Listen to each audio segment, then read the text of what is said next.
Hi, my name is Kylie Blacksell and I'm from Human Happiness, and welcome to your video tutorial on emotional eating. Why do we do it and how do we stop it? So before we actually go into what does cause emotional eating, let's have a look at some of the misconceptions about emotional eating.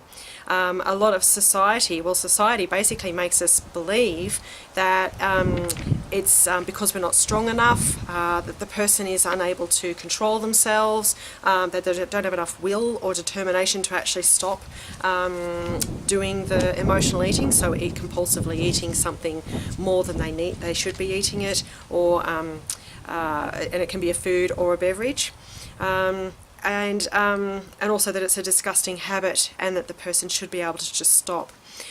So I'm here to let you know right now that just having the willpower and the strength to actually stop the emotional eating is actually not going to eliminate the emotional eating. It's got nothing to do with it, how strong a person is to resist something.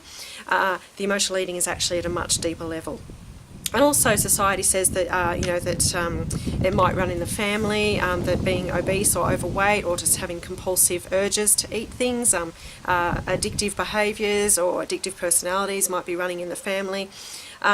There are some things in a person's numerology and in their personality makeup that can make them a little bit more addictive, but that's actually also not the reason why they're compulsively eating. And also we could have a look and say that media is flooded with images and ideas that food or beverage is good for us or a good idea or will bring us good fortune or happy love life, etc. And there's a lot of false advertising out there, or subliminal messages, I suppose you might say.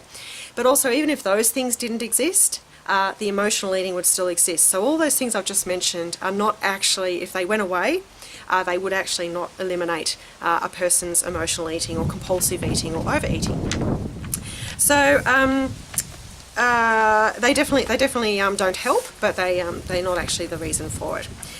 So emotional eating is caused entirely by a lack of peace of mind in a person's heart, in a person's soul about something, and it's acutely attached to a very particular emotion. And this is an emotion, emotions and feelings that that person, the ego of that person, so the younger version of themselves, wishes to repress as much as possible.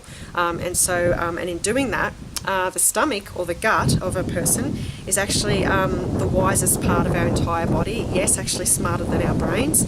Our gut actually senses that we're having a lack of peace of mind, an imbalance around our emotions, and it's screaming out, let this emotion out, let's experience this emotion, let's heal from this emotion, this wound that we've established in ourselves from some event that happened in our childhood or adolescence. And instead of actually letting this emotion out and actually experiencing it and healing from it, we actually smother that emotion with food. We literally eat to mask what those emotions are, out of fear of those emotions coming up, whether the emotions are going to hurt other people or in fact hurt ourselves. The primary reason is that we're afraid of it hurting ourselves. So it is when a lack of peace of mind comes up, and it will resurface. If there's something that's not healed from your childhood, that lack of peace of mind will come up, and when it does, in a subconscious level, you reach for the food, you reach for the beverage. That's actually what happens.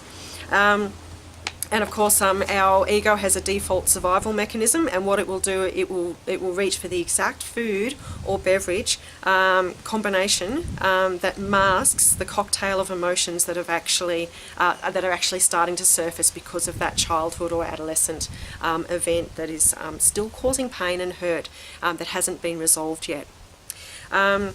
So no matter how strong or determined the person may be, and they might manage to stop eating that food or beverage in excess or at all for a couple of weeks, or maybe even a month, or maybe even 2 months. And this can go with drugs and alcohol as well. It's not actually isolated to food.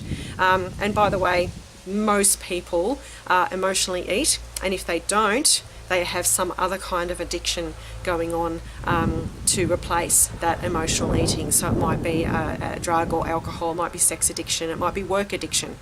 It doesn't matter, it just moves from one thing to the other. You might hear of people who, they give up smoking but they start eating compulsively, or they give up their work addiction but then they start smoking.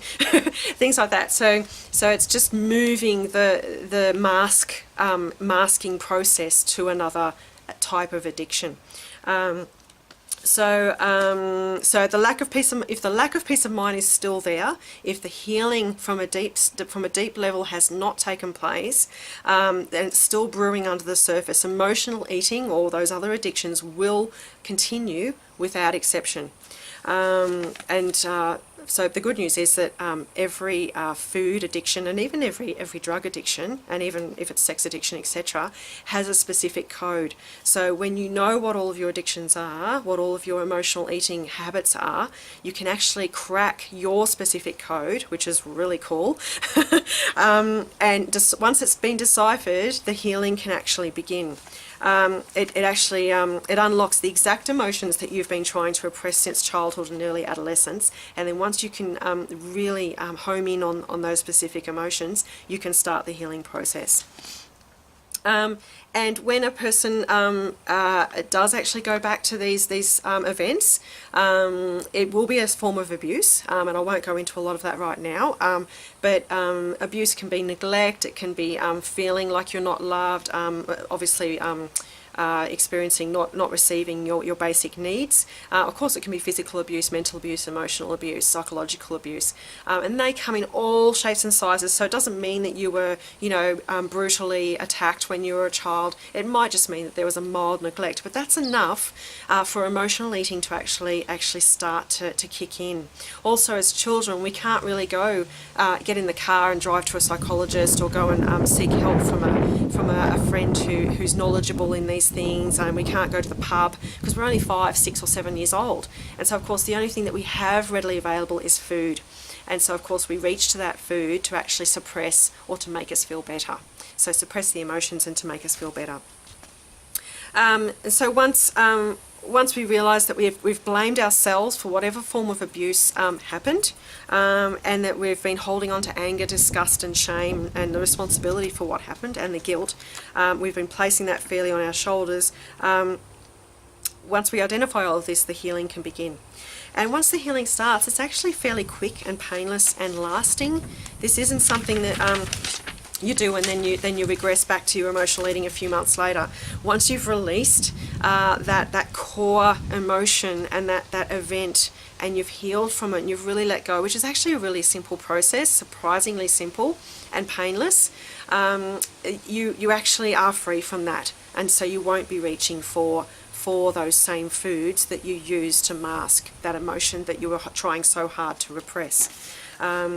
So until the core emotions are fully acknowledged and addressed and healed, the emotional eating will persist.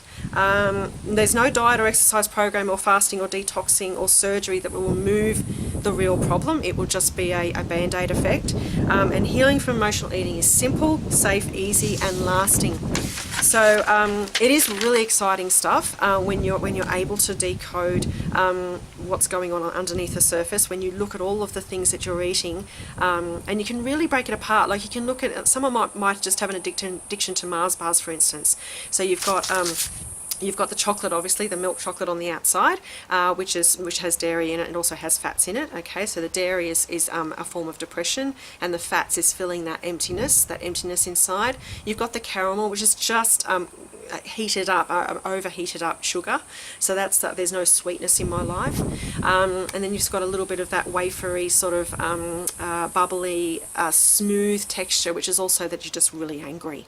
Okay, and so you can really pull apart something that you're craving, and something that if I said to you, stop eating that food, that you'd be like, I don't think I can cope for any more than a week or so.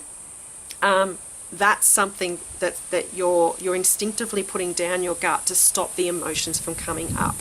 And once you work it out, it's a really eye-opening and liberating and empowering process when you actually work out these things. If you want to know more about how to decipher these emotions, there's now an online course that you can do through Human Happiness, and you can basically get all the nuts and bolts of how to decipher your cravings. You're more than welcome to pay for that, to purchase that whenever you like. And please do give me back your feedback. You can ask some questions through the YouTube channel, or send me an email through my website, humanhappiness.com.au.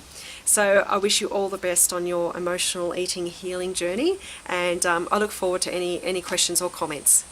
Thank you. Bye bye.